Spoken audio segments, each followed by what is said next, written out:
আচ্ছা ছোটু, এই পাপ্পুর জামা প্যান্টগুলো দেখ কি নোংরা হইছে, এগুলো কাচবে কে? তুমি এইগুলো এখনো কাচোনি?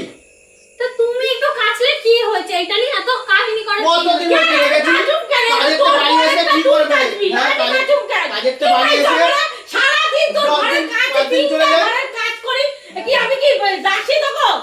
আমি কি তাই কাজ করতে পারবো না? পাপ্পু তোমার বড় 10 দিন হয়ে করে না, আমার জীবনটা তছনছ করে দিল। যদি একটুখানি ধোয় তাহলে কি হয়েছে? জামা কাপড় ধুলে না, আমি কেন ধুবো? আমার তোরটা ধুই, ওরটা ধুই, একটা ধুই, আমারটা ধুই, আমার পাপ্পুরটা ধুবো। এটা কি আমি কি তোর বাড়ি কাজের লোক? তা কি হয়েছে যদি একটু ধুয়ে দাও? আমি পারবো না। আমি কইলাম পাপ্পু তোমার জামাটা আমি কাচতে পারবো না। দেখলি তো কেমন বাড়াবাড়ি করে? তুমি যাও বাড়ি যাও, তুমি আসবা না। কি করলো দেখ, এগুলো ফেলে জামা কাপড়গুলো। তুমি যাও বাড়ি যাও, চলো তো বাড়ি দরজা আটকে দাও। দেখলি তো কি করে চলে গেল? আমার আর ভাল লাগছে না, আমি এইভাবে রাখবো না। তুমি কও কিভাবে ছোট আমার অপমান করে? হ্যাঁ, আজকে তোমার নিজের মা হলে তুমি আমার এত কাজ করাইতা, আর ও আমার দিনের পর দিন কাজ করায় ছাইড়া দিল। আমি আর বাঁচতে চাই না, জানো আমার রোগে রোগে আমি শেষ হয়ে গেলাম।